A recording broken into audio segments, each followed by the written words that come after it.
नमस्कार। Designer news के खास कार्यक्रम मुद्दे की बात में आपका बहुत स्वागत है। मैं हूं डॉक्टर प्रतीक श्रीवास्तव। शहर अनलॉक हो गया है, सारे बाजार खुल गए हैं, लेफ्ट राइट का कोई चक्कर नहीं रहा, कोई प्रतिबंध नहीं रहा। मध्य क्षेत्र या जोन 1 या जोन 2 जिसे देखो वो खुला हुआ है। त्योहारों के नाम पर बाजार खुलना जरूरी थे।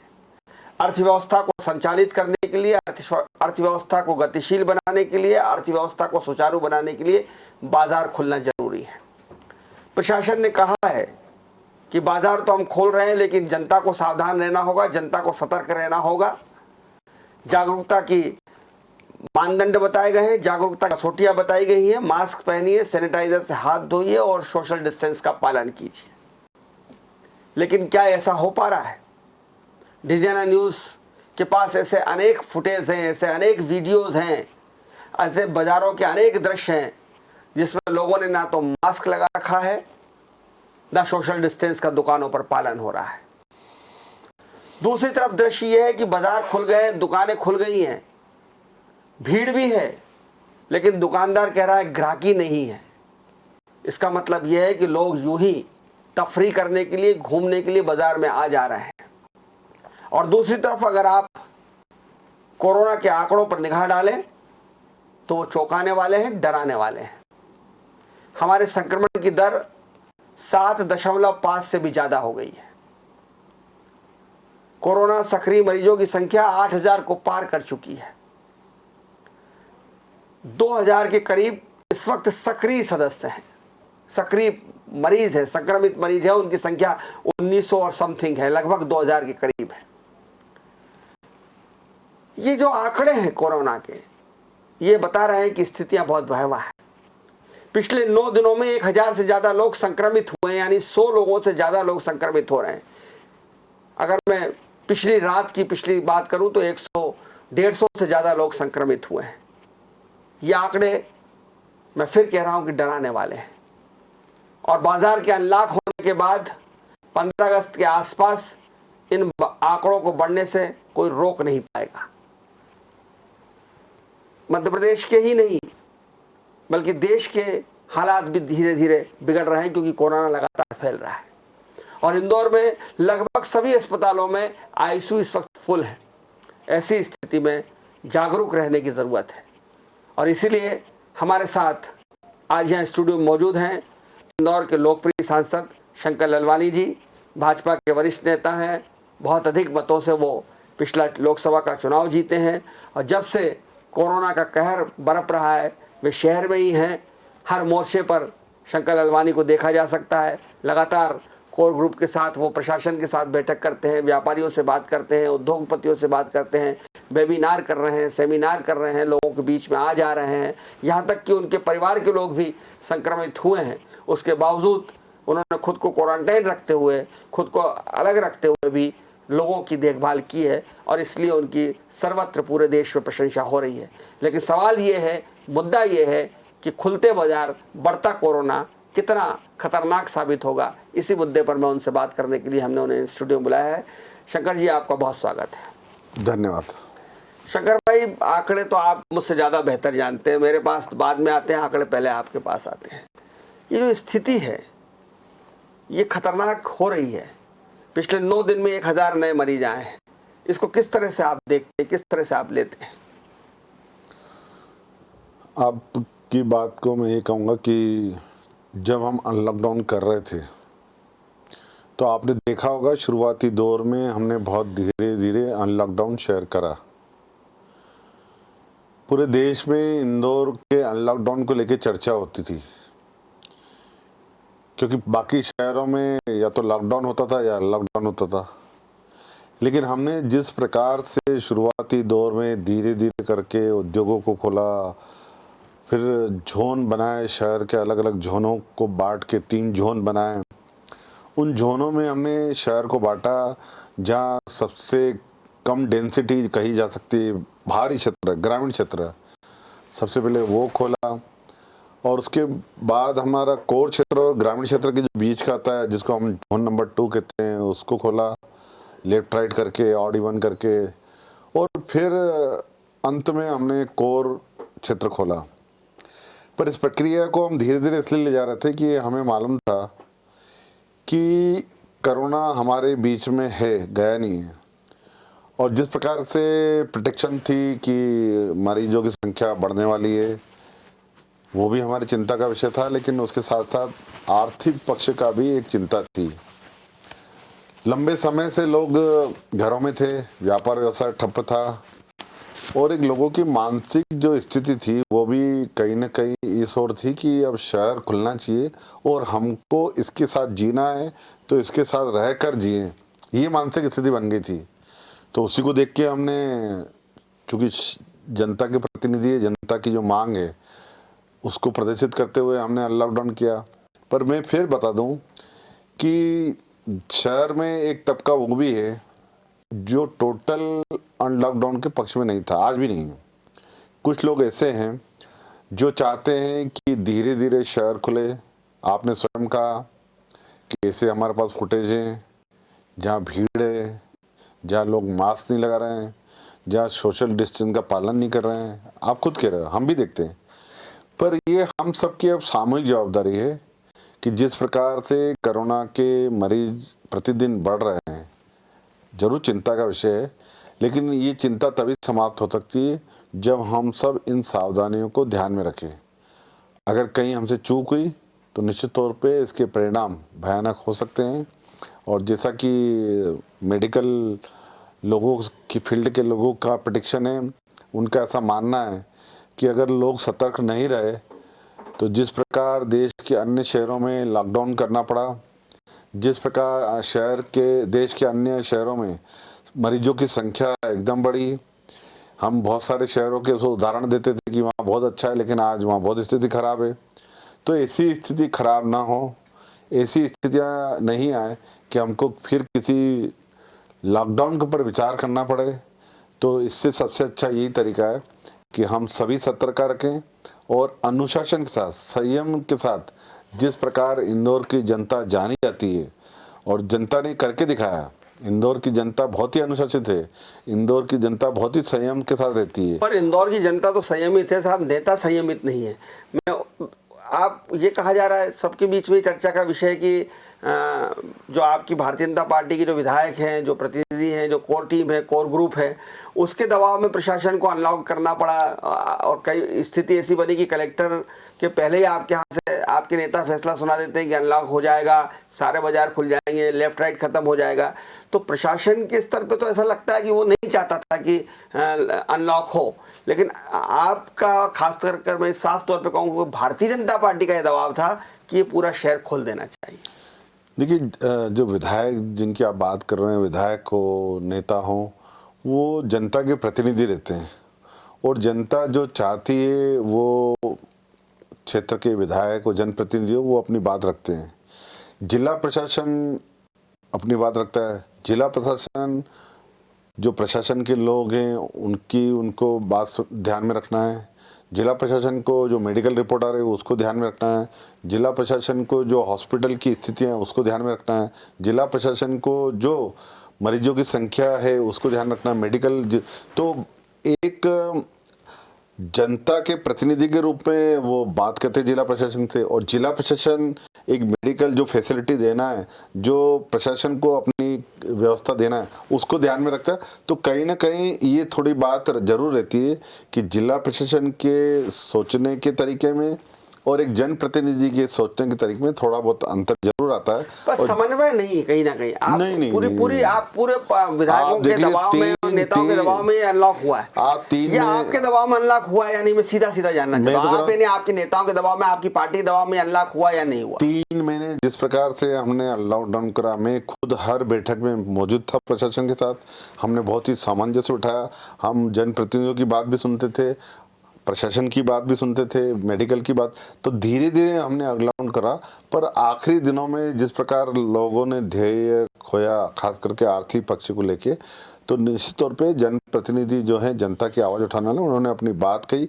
प्रशासन का हो सकता है अपना एक सोचने का तरीका है, और प्रशासन भी लोगों के स्वास्थ्य के लिए, शहर के अच्छे के लिए सोच रहा है। प्रशासन ऐसा नहीं कहेंगे कि उनकी कोई हिटलर चाहिए। प्रशासन का ये थे कि हम शहर को सुरक्षित, आप देखिए इंदौर किस स्थिति में था, टॉप 5 में थे हम हॉट सिटी में, पर कैसे धीरे धीरे धीरे करके हम अच्छी स्थिति में आए। ये निश्चित तौर पे लॉकडाउन हुआ है तो संख्या बढ़ी है, चिंताजनक है, लेकिन मैं फिर यही कह रहा हूँ कि ये स्थितियाँ बिगड़े नहीं, ये सब हम सबकी सामूहिक जवाबदारी है। क्या संघ ने जो अपने प्रतिनिधि भेजे थे डॉक्टर निशान खरे को, उनको वापस बुला लिया? क्या संघ भी इस पूरी बात से नाराज है कि कहीं ना कहीं जो समन्वय होना चाहिए था प्रशासन में और पार्टी के बीच में वो नहीं हो पा रहा था, इसलिए उन्होंने अपने प्रतिनिधि को वापस बुला लिया? या आपकी पार्टी के कुछ वरिष्ठ लोग नहीं चाहते थे कि डॉक्टर खरे उस में रहे, इसलिए उनकी शिकायत की गई कि डॉक्टर खरे जो है वो प्रशासन की तरफ बोलते हैं, पार्टी का पक्ष नहीं रखते हैं, इसलिए डॉक्टर खरे को जाना पड़ा? सच्चाई क्या है? देखिए, डॉक्टर निशान खरे जी बहुत ही वरिष्ठ चिकित्सक हैं और बहुत ही समझू व्यक्ति हैं। मेरा इन 3 महीनों में उनके साथ बहुत निकटता रही, खास करके उस काम को देखने की, वो किस प्रकार समस्याओं को देखते हैं और समस्या को हल करने के लिए सुझाव देते हैं। वो हमारी मध्य प्रदेश की क्राइसिस कमेटी की जो मीटिंग है, उसके वो मेंबर भी मध्य प्रदेश के हैं। ये तो हमारा सौभाग्य है कि वो इंदौर के हैं, और इंदौर में रह के उन्होंने इतने अच्छे सुझाव दिए। आज जो इंदौर में नहीं साहब, इतना अच्छे सुझाव दिए, मध्य प्रदेश क्राइसिस कमेटी के हैं, समझू व्यक्ति हैं, वरिष्ठ चिकित्सक है, तो हटाया क्यों?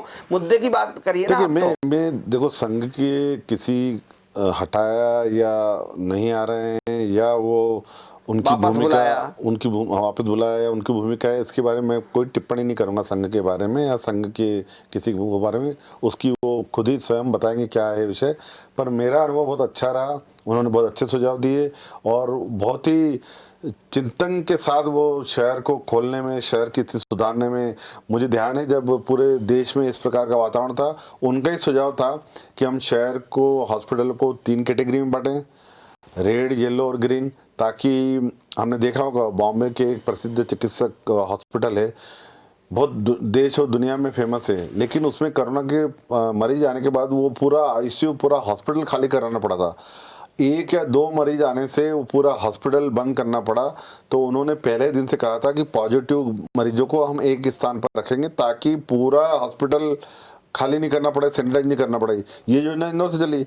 इंदौर में 3 कैटेगरी हुई, इंदौर से होम आइसोलेशन की शुरुआत हुई, तो बहुत सारे अच्छी शुरुआत उन्होंने टीम में क्यों नहीं है? नहीं, देखिए उनकी भूमिका जो है उसका तो मैं उसके बारे में प्रतिक्रिया इसलिए नहीं दूंगा कि वो स्वयं देंगे, पर मेरा ये अनुभव रहा कि उन्होंने बहुत अच्छी तरह से संभाला, बहुत अच्छा साथ दिया। क्या आपका अनुभव जो भी रहा हो, लेकिन क्या ये भी सच्चाई थी कि पार्टी के बहुत सारे लोग इस बात से नाराज थे कि वो प्रशासन की तरफदारी करते थे और पार्टी की बात नहीं रखते थे? दोनों चीज नहीं, मैं मना करूंगा। पार्टी के लोग नाराज नहीं थे उनसे, पहली बात।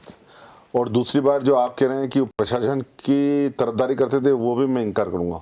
वो वस्तु स्थिति की तरफदारी करते थे, क्या होना चाहिए वो बोलते थे और क्या नहीं होना चाहिए वो डंके की चोट बोलते थे। पर ये भी एक शहर में खबर है, ये भी चर्चा इस बात की भी है कि आपकी, डॉक्टर खरे की और कलेक्टर साहब की एक ट्यूनिंग थी, एक केमिस्ट्री थी, एक अंडरस्टैंडिंग थी, और बाकी की पार्टी के जो लोग थे वो कहीं ना कहीं उनके विचार अलग थे। ये जो मतभेद था उसके कारण ही जो है वो अब ऐसी स्थिति बन गई है, आप पर भी दबाव डाला गया कि अब इस तरह की स्थिति बन गई है कि पूरी तरह से उसको अनलॉक करना पड़ा आपको भी। देखिए, हम पार्टी में सामूहिक रूप से सब मिलके काम करते हैं, और सब मिलके जब सामूहिक निर्णय लेते हैं तो हम सब की जवाबदारी है कि जो हम सब बैठ के निर्णय लेते हैं उसमें सभी शामिल रहते हैं। तो जो सामूहिक निर्णय होता है वो हम प्रशासन को अपनी बात कहते हैं, निर्णय प्रशासन को करना रहता है, हमारे सुझाव रहते हैं। लेकिन ये बात सही है कि जो हमारे सुझाव रहते हैं प्रशासन उन बात को तवज्जो देता है और गंभीरता से विचार करके निर्णय लेता है। हमने देखा शुरुआती जो आपने कहा, एक बात कही कि हमारी तीनों की केमिस्ट्री अच्छी थी, चूँकि शुरू से हम शहर की स्थितियों को, तीनों लोग बहुत बारीकी से निकले हुए थे, शहर के बाहर निकले हुए थे, एक एक चीज़ को समझ रहे थे, सभी पक्षों का समझ रहे थे। मैं दूसरे लोगों के बारे में इसलिए प्रतिक्रिया नहीं दूंगा कि हम जिला प्रशासन को समझ रहे थे, हम जो मेडिकल फैसिलिटी उसको समझ रहे थे और जनता की बात को समझ रहे, तो इनमें सामंजस्य बनाते हुए हम चल रहे थे। इसलिए आपको ऐसा लग रहा है कि एक जनप्रतिनिधि के रूप में, एक वो डॉक्टर और समाज के सेवक के रूप में और प्रशासनिक मुखिया के रूप में, हम तीनों की केमिस्ट्री अच्छी थी और उसके कारण इंदौर आज अच्छी स्थिति में रहा।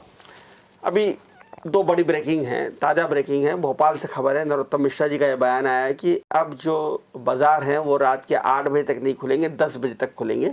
यानी अनलॉक को और बढ़ा दिया गया है और अब अनलॉक सिर्फ रविवार को होगा, शनिवार को कोई अनलॉक नहीं होगा।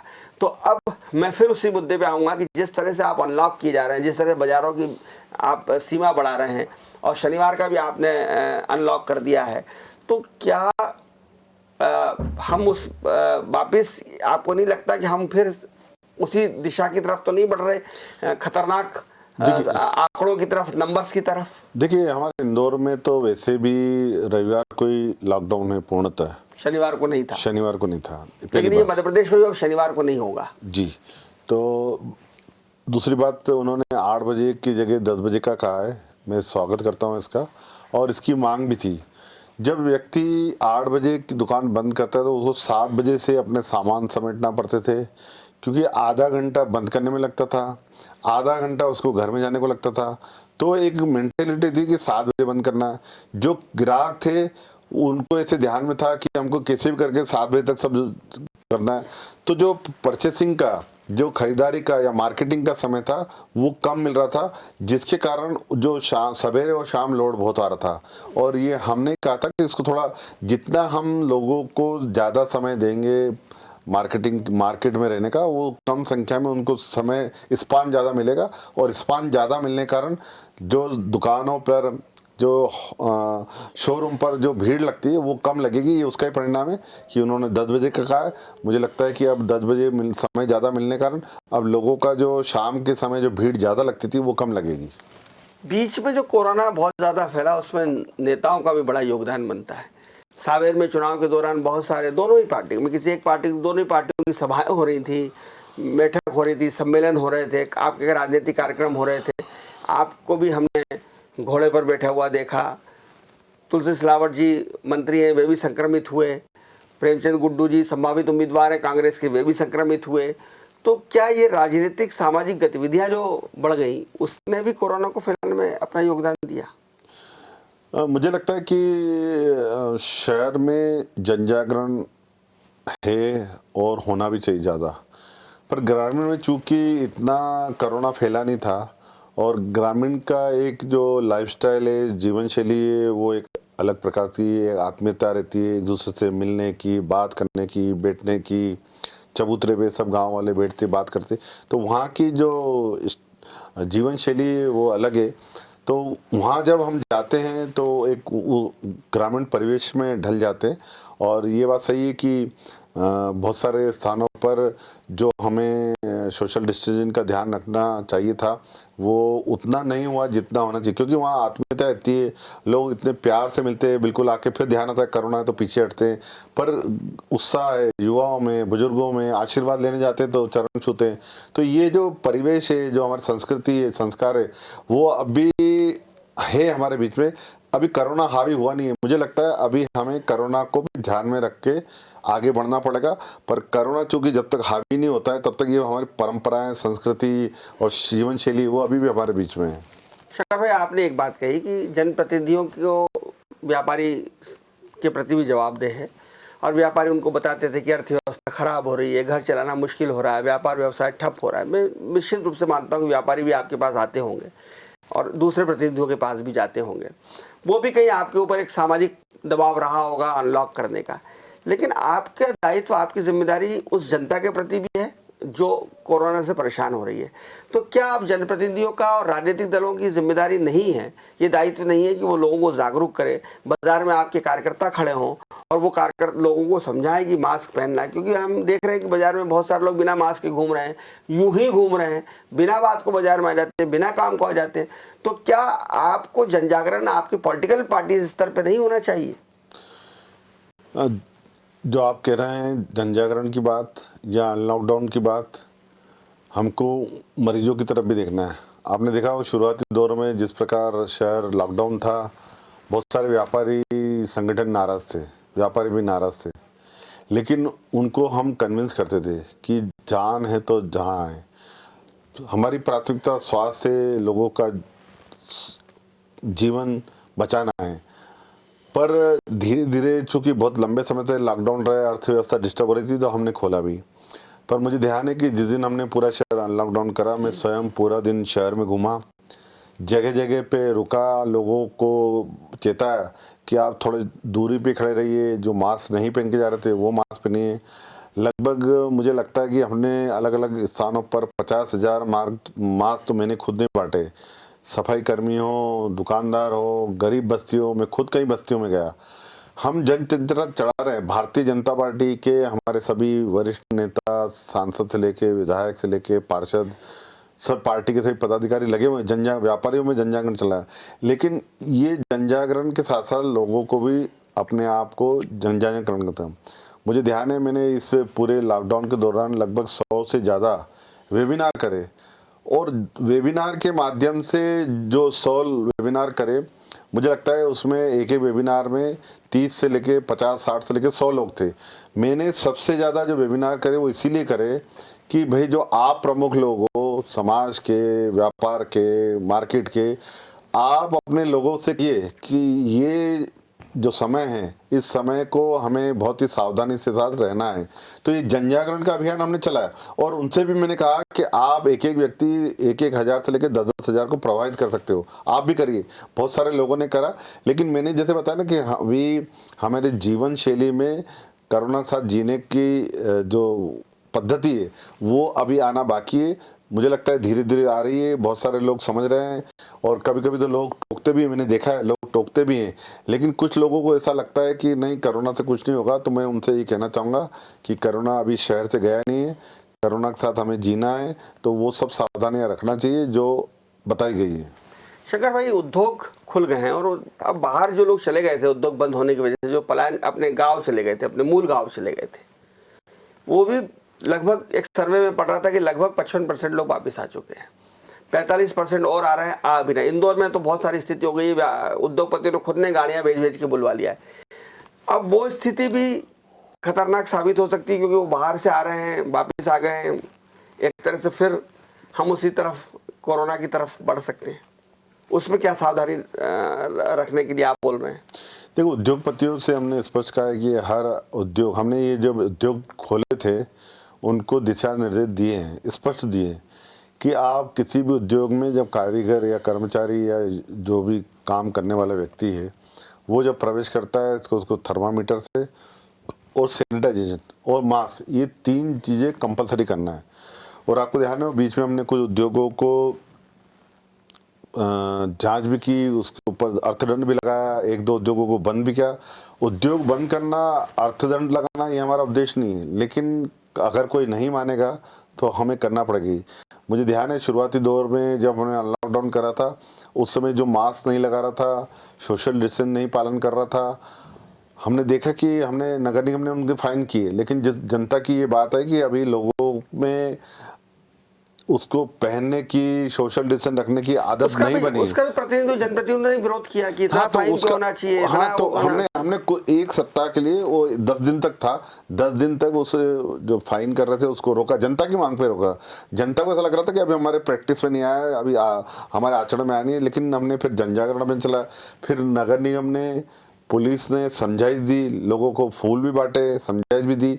और फिर अब अगर ऐसा कोई करता है तो उसके लिए फाइन था जो ज़्यादा था वो कम किया, ताकि लोगों को सिर्फ मैंने कहा ना, दंड लगाना हमारा उद्देश्य नहीं है, हमारा उद्देश्य लोगों को जागृत करना है। अगर परेशानी क्या होती है कि या तो नगर निगम और प्रशासन बहुत 3rd डिग्री सख्ती करने लगता है, जैसे कि अंडे के ठेले वाला प्रसंग हुआ या सब्जी के ठेले वालों का प्रसंग हुआ, या एकदम लीनियंट हो जाता है। बीच का मार्ग निकालने के लिए आप प्रशासन को क्यों नहीं बोलते कि थोड़ा सा बीच का सॉल्यूशन रहे, जिसमें कि लोगों पे ऐसा लगे लोगों को सख्ती भी हो रही है, और ऐसा लगे लोगों को कि अत्याचार नहीं हो रहा है? शुरुआती दौर में जब अनलॉकडाउन हुआ तब हमको चिंता बहुत थी कि शहर खुल गया है तो लोग जो अनुशासन संयम में रहना चाहिए, खासकर कुछ लोग नहीं रहेंगे, तो उनके ऊपर ऐसा था। लेकिन बाद में हमने नगर निगम से कहा कि किसी प्रकार के भी अशब्दों का प्रयोग, कड़ी कार्रवाई इस प्रकार का नहीं होना चाहिए। जहाँ तक अंडे वाली बात है, वो अंडे वाली बात का नगर निगम ने उन ठेला नहीं पलटा, वो वहाँ उसने स्वयं ने बात कही कि गड्ढे में पलट गया। तो नगर निगम बाद में, अभी आपको कोई शिकायत नहीं मिलेगी। शुरुआती दौर में जरूर नगर निगम ने सख्ती की थी, लेकिन अभी हमने क्या सख्ती समझाइश के साथ करें, शक्ति समझाइश के साथ कर रहे हैं, और ये बहुत ज़रूरी भी है क्योंकि इस वक्त जो है कोरोना ख़त्म नहीं हुआ है, गया नहीं है, आप ही के बीच में मौजूद है। और उसका सबूत है कि 9 दिन में 1000 से ज़्यादा लोग संक्रमित हो चुके हैं। तो कोरोना से डरने की ज़रूरत है, बचने की ज़रूरत है, और कोरोना से सतर्क रहने की ज़रूरत है। ये सतर्क रहने के लिए जैसे कि डिजाइनर न्यूज़ लगातार ये अभियान चला रहा है कि लोग सुरक्षित रहें, घर में रहें, सुरक्षित रहें। बहुत ज़रूरी हो तो बाज़ार में जाइए, एक बार में अपना काम करके आ जाइए ताकि रोज़ रोज़ बाज़ार ना जाना पड़े। मास्क पहनिए, हाथों में ज़रूरत हो तो ग्लोव्स पहनिए, और सोशल डिस्टेंस का पालन कीजिए, बार बार हाथ धोइए, सैनिटाइज कीजिए। ये सब हम डिजाइनर न्यूज़ लगातार आपको बताता रहा है, और हम लगातार ये देख रहे हैं, हमारे रिपोर्टर्स ये देख रहे हैं कि बाज़ार खोलने के बाद अनावश्यक भीड़ बढ़ रही है, लोग मास्क नहीं पहनते हैं, लोग सोशल डिस्टेंस का यानी सामाजिक दूरी का पालन नहीं करते हैं। मैं फिर आग्रह करना चाहता हूँ कि अपनी जान को जोखिम में मत डालिए, सुरक्षित रहिए, घर में रहिए, देखते रहिए डिजाइनर न्यूज़। नमस्कार।